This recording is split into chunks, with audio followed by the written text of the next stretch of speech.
ಹಿಂದಿನ ಸಂಚಿಕೆಯಲ್ಲಿ ಇಂಟರ್ವ್ಯೂಗೆ ಬಂದಿದ್ದ ಮೈನಾ ಕೆಲಸ ಸಿಗದೆ ಅಳುತ್ತಾ ಹೋಗ್ತಾ ಇರ್ತಾಳೆ. ಆ ದಿನ ಕಂಪನಿ ಸಿಇಒಗೆ ವೆಲ್ಕಮ್ ಮಾಡಲಿಕ್ಕೆ ಅಂತ ಎಲ್ಲರೂ ನಿಂತಿರ್ತಾರೆ. ಮೈನಾಗೆ ಇದು ತಿಳಿಯದೆ ಅವರ ಮಧ್ಯೆಯೇ ಹೋಗಿ ಸಿಇಒಗೆ ನೇರ ಡಿಕ್ಕಿ ಹೊಡೆದು ಬಿಡ್ತಾಳೆ. ವಾಚ್ಮ್ಯಾನ್ ಅವಳನ್ನು ಹೊರಗೆ ಕರೆದುಕೊಂಡು ಹೋಗ್ತಾರೆ. ಅಲ್ಲೇ ಕೆಳಗೆ ಬಿದ್ದಿದ್ದ ಅವಳ ಪಾಸ್ಪೋರ್ಟ್ ಸೈಜ್ ಫೋಟೋವನ್ನು ನೋಡಿದ ಆ ಕಂಪನಿ ಸಿಇಒ ಬೇರೆ ಯಾರೂ ಆಗಿರಲ್ಲ, ಭುವನ್ ಆಗಿರ್ತಾನೆ.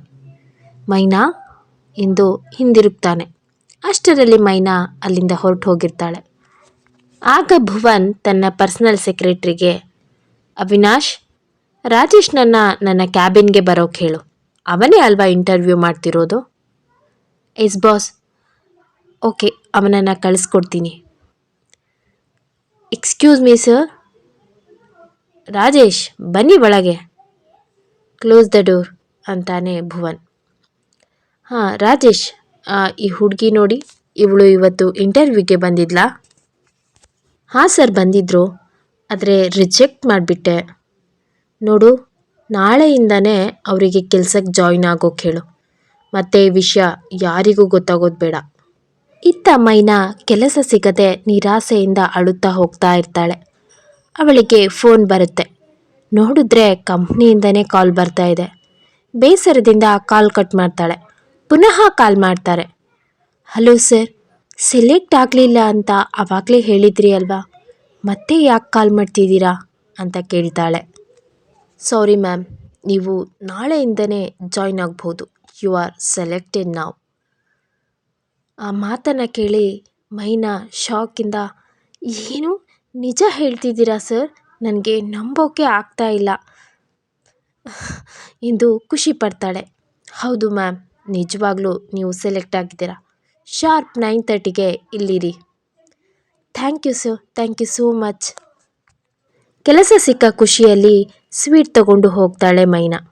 ಮನೆಗೆ ಹೋದವಳೆ, ಶಿವು ಶಿವು ಎಲ್ಲಿದೆಯಾ, ನನಗೆ ಕೆಲಸ ಸಿಕ್ಬಿಡ್ತು ಹೇ ಎಂದು ಚಿಕ್ಕ ಮಗುವಿನ ಥರ ಕುಣಿದಾಡ್ತಾ ಇರ್ತಾಳೆ. ಕಂಗ್ರ್ಯಾಟ್ಸ್ ಮೈನಾ, ಫಸ್ಟ್ ಇಂಟರ್ವ್ಯೂಯಲ್ಲೇ ಸೆಲೆಕ್ಟ್ ಆಗಿಬಿಟ್ಟಿಯಲ್ಲ. ಹೌದು ಶಿವು, ತಗೋ ಸ್ವೀಟ್ ಎಂದು ತನ್ನ ಕೈಯಾರೆ ಶಿವುಗೆ ಸ್ವೀಟ್ ತಿನ್ನಿಸ್ತಾಳೆ. ಇಷ್ಟು ವರ್ಷಗಳ ನಂತರ ಮೈನಾ ಮುಖದಲ್ಲಿ ನಗುವನ್ನು ಕಂಡು ಶಿವು ಕೂಡ ಸಂತೋಷ ಪಡ್ತಾನೆ. ನೀನು ಹೀಗೆ ನಗ್ತಾ ಇರಬೇಕು ಮೈನಾ. ಖಂಡಿತ ಶಿವು, ಇನ್ಮುಂದೆ ಹೀಗೆ ಖುಷಿ ಖುಷಿಯಾಗಿರ್ತೀನಿ, ನೋಡ್ತಾ ಇರು. ಮನೆಗೆ ಫೋನ್ ಮಾಡಿದ್ಯಾ, ಪಾಪು ಜೊತೆ ಮಾತಾಡಿದ್ಯಾ ಅಂತ ಕೇಳ್ತಾಳೆ. ಹಾಂ ಮೈನಾ, ಮಾಡಿದ್ದೆ. ಶಿವಾನಿ ತುಂಬಾ ಅಳ್ತಿದ್ಲು, ನನಗಂತೂ ತುಂಬ ಬೇಜಾರಾಯಿತು. ನನಗೆ ನನ್ನ ಮಗಳನ್ನ ಬಿಟ್ಟಿರೋಕ್ಕೆ ಆಗ್ತಾ ಇಲ್ಲ ಎಂದು ಬೇಜಾರು ಮಾಡ್ಕೋತಾನೆ ಶಿವು. ನಿನ್ನನ್ನು ನೋಡ್ತಾ ಇದ್ರೆ ನನಗೆ ತುಂಬ ಖುಷಿಯಾಗುತ್ತೆ ಶಿವು. ಮಗು ನಿನ್ನದಲ್ಲದೆ ಇದ್ದರೂ ನನ್ನ ಮಗಳ ಮೇಲೆ ಇಷ್ಟು ಪ್ರೀತಿ ತೋರಿಸ್ತೀಯ ನೀನು. ಮೈನಾ, ಪದೇ ಪದೇ ಅದೇ ಹೇಳಬೇಡ ನೀನು. ಶಿವಾನಿ ನನ್ನ ಮಗಳು ಅಂತಾನೆ ಅಂದ್ಕೊಂಡಿದ್ದೀನಿ. ಮಗು ಇದ್ದಾಗ್ಲಿಂದನೂ ಅವಳನ್ನು ಕೈಯಲ್ಲಿ ಎತ್ತಿ ಆಡಿಸಿದ್ದೀನಿ, ಅಪ್ಪಿ ಮುದ್ದಾಡಿದ್ದೀನಿ. ಪದೇ ಪದೇ ನೀನು ನನ್ನ ಮಗಳಲ್ಲ ಅಂತ ಹೇಳಬೇಡ. ಇನ್ನೊಂದು ಸಲ ಶಿವಾನಿ ನನ್ನ ಮಗಳಲ್ಲ ಅನ್ನೋ ಮಾತು ನಿನ್ನ ಬಾಯಿಂದ ಬರಬಾರ್ದು ಅಂತಾನೆ ಶಿವು. ಓಕೆ ಅನ್ನಲ್ಲಪ್ಪ, ಈಗ ಬೇಗ ಅಡುಗೆ ಮಾಡಿಬಿಡ್ತೀನಿ, ಊಟ ಮಾಡಿ ಮಲ್ಕೊಳ್ಳೋಣ. ಬೆಳಗ್ಗೆ ಬೇಗ ರೆಡಿ ಆಗಬೇಕು ನಾನು. ಅಡುಗೆ ಎಲ್ಲ ರೆಡಿಯಾಗಿದೆ ಮೈನಾ, ಫ್ರೆಶ್ ಅಪ್ ಆಗಿ ಬಾ ಸಾಕು. ಗಂಡನಿಗೆ ಕೊಡಬೇಕಾದ ಪ್ರೀತಿನ ಇವನಿಗೆ ಕೊಡದೇ ಇದ್ರು ಅವನು ತೋರಿಸ್ತಿರೋ ಪ್ರೀತಿ ಕಾಳಜಿ ನೋಡಿ ಮೈನಾಗೆ ತುಂಬ ಖುಷಿಯಾಗುತ್ತೆ. ಭುವನ್ ಬದಲು ನಾನು ಇವನನ್ನೇ ಪ್ರೀತಿಸಿದ್ರೆ ಚೆನ್ನಾಗಿರ್ತಿತ್ತು ಅಂತ ಮನಸ್ಸಲ್ಲೇ ಅಂದುಕೊಳ್ತಾಳೆ. ಮರುದಿನ ಮುಂಜಾನೆ ಮಗುವಿನಂತೆ ನಿದ್ರಿಸ್ತಿದ್ದ ಮೈನಾ ಮುಖವನ್ನೇ ದಿಟ್ಟಿಸಿ ನೋಡ್ತಾ ಇರ್ತಾನೆ ಶಿವು. ಅವಳ ತಲೆಯನ್ನು ಮೃದುವಾಗಿ ಸವರುತ್ತಾ, ಮೈನಾ ಮೈನಾ ಬೇಗ ಎದ್ದೇಳು. ಬಿಡು ಶಿವು, ಇನ್ನೂ ಸ್ವಲ್ಪ ಹೊತ್ತು ಮಲ್ಕೋತೀನಿ ನಾನು ಅಂತಾಳೆ ಮೈನಾ. ಏನು, ಇನ್ನೂ ಸ್ವಲ್ಪ ಹೊತ್ತು ಮಲ್ಕೋತೀಯಾ? ನಿನ್ನೆ ತಾನೇ ಹೇಳಿದೆ ಕೆಲ್ಸಕ್ಕೆ ಹೋಗಬೇಕು ಅಂತ. ಈ ಮಾತನ್ನು ಕೇಳಿದ ಮೈನಾ ಥಟ್ ಅಂತ ಎದ್ದು ಕೂತ್ಕೊಳ್ತಾಳೆ. ಅಯ್ಯೋ ಹೌದಲ್ವಾ, ಡೈಲಿ ಮಲಗಿ ಅಭ್ಯಾಸ ಆಗಿ ಮರ್ತೇ ಬಿಟ್ಟಿದ್ದೀನಿ ನೋಡು. ಅಯ್ಯೋ ದೇವ್ರೆ, 8:30 ಆಗಿಬಿಟ್ಟಿದೆ. ಶಾರ್ಪ್ 9:30ಗೆ ಅಲ್ಲಿ ಇರಬೇಕು ನಾನು. ಶಿವು, ಇವತ್ತೊಂದಿನ ನೀನು ನಿನ್ನ ಆಫೀಸ್ಗೆ ಕಾಲ್ ಮಾಡಿ ಹೇಳಿಬಿಡು ಲೇಟ್ ಆಗುತ್ತೆ ಅಂತ. ನನ್ನನ್ನು ಡ್ರಾಪ್ ಮಾಡ್ತೀಯಾ ಪ್ಲೀಸ್ ಎಂದು ಗಡಿಬಿಡಿಯಲ್ಲಿ ಹೊರಡೋಕ್ಕೆ ಹೋಗ್ತಾಳೆ. ಅಯ್ಯೋ ಅಷ್ಟೇ ತಾನೇ, ಇಷ್ಟೊಂದು ರಿಕ್ವೆಸ್ಟ್ ಮಾಡಬೇಕಾ ನೀನು? ಬಿಡ್ತೀನಿ ಬಿಡು, ಸಂಜೆ ಬರಬೇಕಾದ್ರೂ ನಾನೇ ಪಿಕ್ ಮಾಡ್ತೀನಿ, ಒಂದು ಕಾಲ್ ಮಾಡು ಸಾಕು ಅಂತಾನೆ ಶಿವು. ನೋಡಲು ತುಂಬ ಸುಂದರವಾಗಿದ್ದ ಮೈನಾ ಹೆಚ್ಚೇನು ಮೇಕಪ್ ಮಾಡದೆ ಬ್ಲೂ ಸಲ್ವಾರ್ ತೊಟ್ಟು ತನ್ನ ನೀಳವಾದ ಕೂದಲನ್ನು ಚಿಕ್ಕ ಕ್ಲಿಪ್ನಿಂದ ಬಂಧಿಸಿ ಹಣೆಗೆ ಪುಟ್ಟ ಬಿಂದಿಯನ್ನಿಟ್ಟು ರೆಡಿಯಾಗಿ ನಿಂತ್ಕೊಳ್ತಾಳೆ. ಶಿವು, ನಾನು ರೆಡಿಯಾದೆ, ಬೇಗ ಹೊರಡು. ಹಾಗೆ ನಿಂತಿದ್ದ ಶಿವನ ಮುಂದೆ ಬಂದು ಅವನ ಕಣ್ಣುಗಳ ಮುಂದೆ ತನ್ನ ಕೈಯನ್ನಾಡಿಸುತ್ತಾ, ಏನಿದು, ಯಾವತ್ತೂ ನನ್ನನ್ನು ನೋಡೇ ಇಲ್ಲ ಅನ್ನೋ ಥರ ನೋಡ್ತಾ ನಿಂತ್ಕೊಂಡಿದ್ದೀಯಲ್ಲ, ಬಾ ಬೇಗ ಗಾಡಿ ಸ್ಟಾರ್ಟ್ ಮಾಡು ಎಂದು ಹೇಳಿ ಆಫೀಸ್ಗೆ ಇಬ್ಬರು ಹೊರಡ್ತಾರೆ. ಆಫೀಸ್ನ ಬಳಿ ರೀಚ್ ಆದ ಮೈನಾ, ಓಕೆ ಬಾಯ್ ಶಿವು, ಸಂಜೆ ಕಾಲ್ ಮಾಡ್ತೀನಿ. Okay Myna, all the best, ಚೆನ್ನಾಗಿ ವರ್ಕ್ ಮಾಡು, ಬಾಯ್. ಬಲಗಾಲಿಟ್ಟು ಕಂಪನಿ ಒಳಗೆ ಹೋಗ್ತಾಳೆ ಮೈನಾ. ಎಕ್ಸ್ಕ್ಯೂಸ್ ಮೀ ಸರ್ ಎಂದು ಡೋರ್ ನಾಕ್ ಮಾಡ್ತಾಳೆ.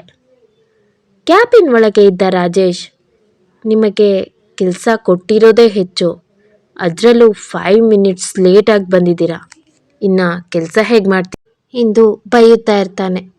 ಮೈನಾ ಬಾಗಿಲ ಬಳಿಯೇ ತಲೆ ಬಗ್ಗಿಸಿ ನಿಂತಿರ್ತಾಳೆ. ಅದೆಲ್ಲವನ್ನು ಭುವನ್ CC ಕ್ಯಾಮ್ರಾದಿಂದ ಅಬ್ಸರ್ವ್ ಮಾಡ್ತಿರ್ತಾನೆ. ಕೋಪದಿಂದ ರಾಜೇಶ್ಗೆ ಕಾಲ್ ಮಾಡ್ತಾನೆ. Hello hello sir, good morning. ಏನ್ರಿ ರಾಜೇಶ್, ಎಂಪ್ಲಾಯೀಸ್ ಜೊತೆ ಹೇಗೆ ನಡ್ಕೊಳ್ಬೇಕು ಅಂತ ನಿಮಗೆ ಗೊತ್ತಿಲ್ವಾ? ಅವರು ನನಗೆ ಸ್ಪೆಷಲ್ ಪರ್ಸನ್, ನೆನಪಲ್ಲಿಟ್ಕೊಳ್ಳಿ. ಅವರನ್ನು ಹಾಗೆ ಡೋರ್ ಬಳಿ ನಿಲ್ಲಿಸಿ ಮಾತಾಡಿಸ್ತಿದ್ದೀರಲ್ಲ, ಈಗಲೇ ಅವರನ್ನು ನನ್ನ ಕ್ಯಾಬಿನ್ಗೆ ಕಳಿಸ್ಕೊಡಿ. ಓಕೆ ಸರ್, ಈಗಲೇ ಕಳಿಸ್ಕೊಡ್ತೀನಿ. ನೀನು ಹೀಗೆ ಆಡ್ತಿದ್ರೆ ನಿನ್ನ ಫೈರ್ ಮಾಡಬೇಕಾಗತ್ತೆ. ಸಾರಿ ಸರ್, ಇದು ನೆಕ್ಸ್ಟ್ ಟೈಮ್ ರಿಪೀಟ್ ಆಗಲ್ಲ ಅಂತ ಕೇಳ್ಕೊಳ್ತಾನೆ ರಾಜೇಶ್. ಯಾರು ಇವಳು? ಬಾಸ್ಗೆ ಏನಾಗಬೇಕು? ಯಾಕೆ ಈ ರೀತಿ ಇವಳ ಮೇಲೆ ಸ್ಪೆಷಲ್ ಕನ್ಸರ್ನ್ ತೋರಿಸ್ತಿದ್ದಾರೆ? ಹುಡುಗಿರಂದರೆ ಆಗದೆ ಇರೋ ನಮ್ಮ ಬಾಸ್ಗೆ ಇವಳು ಅದು ಹೇಗೆ ಇಷ್ಟ ಆಗಿಬಿಟ್ಲು? ಬಂದ ದಿನವೇ ಏನೋ ಮೋಡಿ ಮಾಡಿಬಿಟ್ಟಿದ್ದಾಳೆ ಅಂತ ಮನಸ್ಸಲ್ಲೇ ಅಂದುಕೊಳ್ಳುತ್ತಾ, ನಿಂಗಪ್ಪ ನಿಂಗಪ್ಪ ಸರ್ ಎಂದು ಅಟೆಂಡರ್ ಓಡಿ ಬರ್ತಾನೆ. ಇವರಿಗೆ ಬಾಸ್ ಕ್ಯಾಬಿನ್ ತೋರಿಸಿ. ಏನು, ಬಾಸ್ ಕ್ಯಾಬಿನ್ ಹತ್ರ ಬೇರೆ ಹೋಗಬೇಕಾ? ಬಂದಿದ್ದು 5 ಮಿನಿಟ್ಸ್ ಲೇಟಾಗಿ ಅಷ್ಟೆ. ಫಸ್ಟ್ ಡೇನೇ ಇವ್ರು ಬೈದಿದ್ದಲ್ದೆ ಅವ್ರ ಹತ್ರನೂ ನಾನು ಬೈಸ್ಕೊಳ್ಬೇಕಾ? ಇನ್ನು ಅವರೇನು ಹೇಳ್ತಾರೋ ಅಂದ್ಕೊಳ್ತಾ ಅಲ್ಲೇ ನಿಂತಿರ್ತಾಳೆ ಮೈನಾ. ನೋಡಿ ಮೈನಾ, ಬ್ಯೂಟಿ ಇದೆ ಅಂತ ಜಾಸ್ತಿ ಶೋ ಆಫ್ ಮಾಡಬೇಡಿ. ನಮ್ಮ ಬಾಸ್ಗೆ ಅದೆಲ್ಲ ಇಷ್ಟ ಆಗಲ್ಲ. ಫಸ್ಟ್ ಆಫ್ ಆಲ್ ಅವ್ರಿಗೆ ಹುಡುಗಿರನ್ನ ಕಂಡ್ರೇ ಆಗಲ್ಲ. ನೀವಿನ್ನು ಹೊರಡಿ ಅಂತಾನೆ ರಾಜೇಶ್. ನಿನ್ನೆನೇ ಇವಳನ್ನು ಕೆಲ್ಸಕ್ಕೆ ತಗೊಳ್ಳೋಕೆ ಮುಂಚೆನೇ ಯೋಚಿಸ್ಬೇಕಿತ್ತು.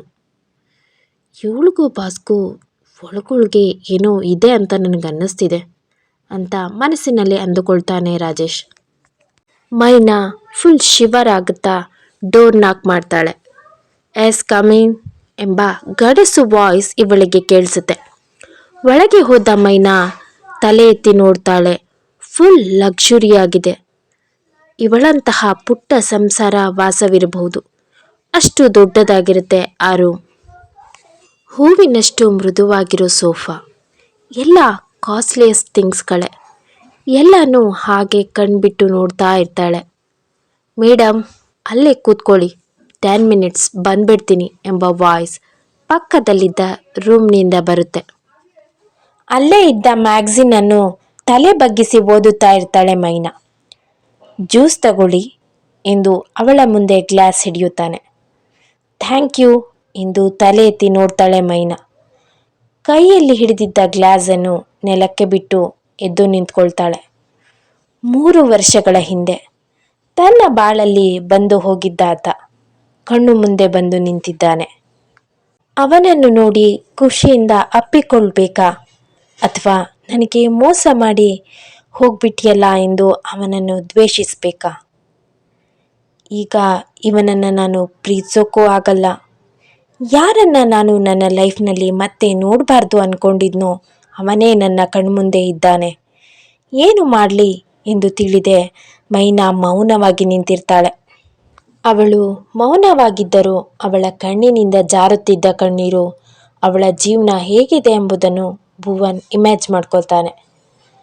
ತನ್ನನ್ನು ನೋಡಿ ಖುಷಿಯಿಂದ ಬಿಗಿದಪ್ಪಿಕೊಳ್ತಾಳೆ ಅಂದ್ಕೊಂಡಿರ್ತಾನೆ. ಆದರೆ ಮೈನಾ, ಸಾರಿ ಸರ್, ನಾನು ರಾಂಗ್ ಅಡ್ರೆಸ್ಗೆ ಬಂದೆ ಅನಿಸುತ್ತೆ, ನಾನಿನ್ನು ಹೊರಡ್ತೀನಿ ಎಂದು ಡೋರ್ ಬಳಿ ಹೋಗ್ತಾಳೆ. ಮೈನಾ, ನಿಂತ್ಕೋ ಎಂದು ಅವಳ ಕೈ ಹಿಡ್ಕೊಳ್ತಾನೆ ಭುವನ್. ಇಷ್ಟು ಬೇಗ ನನ್ನನ್ನು ಮರೆತು ಬಿಟ್ಯಾ? ಇಷ್ಟೇನಾ ನನ್ನ ಮೇಲಿರೋ ಪ್ರೀತಿ ನಿನಗೆ? ಪ್ರೀತಿ? ಯಾವ ಪ್ರೀತಿ? ನೀವು ಯಾರು ಅಂತಾನೆ ಗೊತ್ತಿಲ್ಲ ನನಗೆ. ನಾನೊಬ್ಳು ಇಲ್ಲಿ ಎಂಪ್ಲಾಯಿಯಾಗಿ ಬಂದಿದ್ದೀನಿ ಅಷ್ಟೆ. ನನ್ನ ಕೈ ಬಿಡಿ, ಇಲ್ಲ ಅಂದರೆ ಜೋರಾಗಿ ಕಿರ್ಚ್ಕೋಬೇಕಾಗತ್ತೆ ಅಂತಾಳೆ. ಕೈ ಹಿಡಿತವನ್ನು ಇನ್ನೂ ಬಿಗಿ ಮಾಡುತ್ತಾ ಅವಳನ್ನು ತನ್ನ ಬಳಿ ಎಳೆದುಕೊಳ್ತಾನೆ ಭುವನ್. ನೀನಿಲ್ಲಿ ಕಿರ್ಚಿದ್ರೂ ಯಾರಿಗೂ ಕೇಳಿಸಲ್ಲ, ಹಾಗಂತ ನೀನು ಗಾಬರಿ ಆಗೋದೇನು ಬೇಡ. ನಾನು ನಿನಗೇನು ಮಾಡಲ್ಲ ಮೈನಾ. ಯಾಕೆ ಈ ರೀತಿ ಸ್ಟ್ರೇಂಜರ್ ಅನ್ನೋ ಥರ ಬಿಹೇವ್ ಮಾಡ್ತಿದ್ದೀಯಾ? ಪ್ಲೀಸ್ ನನ್ನ ಕಣ್ಣಲ್ಲಿ ಕಣ್ಣಿಟ್ಟು ಒಮ್ಮೆ ನನ್ನನ್ನು ಮಾತಾಡಿಸು ಅಂತ ಕೇಳ್ಕೊಳ್ತಾನೆ. ಶಿವುವೊಂದಿಗೆ ಖುಷಿಯಿಂದ ಜೀವನ ನಡೆಸಬೇಕು ಅಂದ್ಕೊಂಡಿದ್ದ ಮೈನಾ ಮುಂದೇನು ಮಾಡ್ತಾಳೆ? ಭುವನ್ ತನ್ನ ಬಾಳಲ್ಲಿ ಬಂದಿರೋದು ಅವಳಿಗೆ ಮುಳುವಾಗುತ್ತಾ? ಕತೆ ಮುಂದುವರಿಯುತ್ತೆ. ಯಾರೆಲ್ಲ ಸ್ಟೋರಿನ ಫಸ್ಟ್ ಟೈಮ್ ಕೇಳ್ತಾ ಇದ್ದೀರಾ, ಪ್ಲೀಸ್ ಸಬ್ಸ್ಕ್ರೈಬ್ ಮಾಡ್ಕೊಳ್ಳಿ, ಲೈಕ್, ಶೇರ್, ಕಮೆಂಟ್ ಮಾಡಿ. ಕಡೆ ತನಕ ಕಥೆಯನ್ನು ಕೇಳಿದ್ದಕ್ಕೆ ನಿಮಗೆಲ್ಲ ತುಂಬಾ ಧನ್ಯವಾದಗಳು.